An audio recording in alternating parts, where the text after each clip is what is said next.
អូខេសូមស្វាគមន៍អ្នកទាំងអស់គ្នាថ្ងៃនេះយើងមកបន្តពីភាសាអង់គ្លេសកម្រិតមូលដ្ឋានដែលហៅថា Basic English ហ្នឹងយើងមកបន្តដំបូងយើងមករំលឹកមេរៀនរបស់យើងពីវីដេអូមុនសិនទី1គឺសួស្តីអ្នកទាំងអស់គ្នាដែលជាភាសាអង់គ្លេសយើងនិយាយថា Hello everyone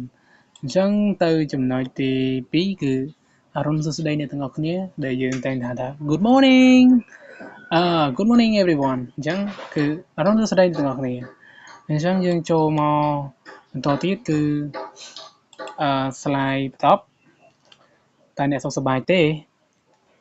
How are you តើអ្នកមិនហើយតើអ្នកសុខសប្បាយទេនឹងគឺជាការប្រើភាសាបែបហ្នឹងហើយយើងមកបន្តទៀតគឺខ្ញុំសុខសប្បាយទេគឺ I'm fine គឺខ្ញុំសុខធម្មតា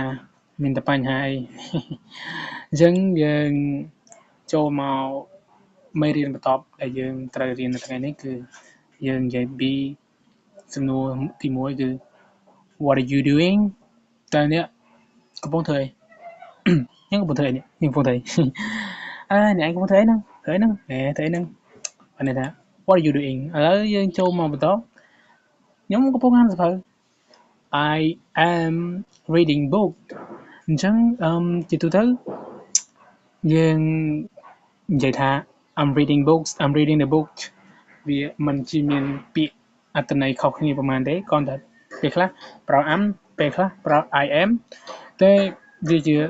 short និង long clear ទៅប៉ុណ្្នឹងឯងno problem អញ្ចឹងយើងចូលទៅ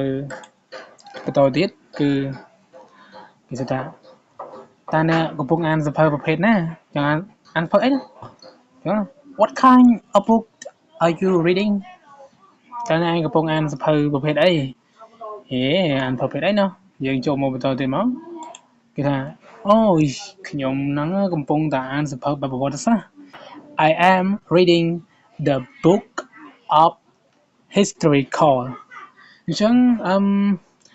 យើងមានតែប៉ុណ្្នឹងទេសម្រាប់វីដេអូក្រោយយើងនឹងមកបន្តប្រហែល clear ទៀតសំខាន់មួយថ្ងៃយើងរៀនតែប្រហែល clear ឲ្យតែចាំទៅគឺយើងអាចនិយាយបានជាបន្តហើយសំខាន់លើការអនុវត្តជាប្រចាំបាទសូមអរគុណជួបគ្នាវីដេអូក្រោយ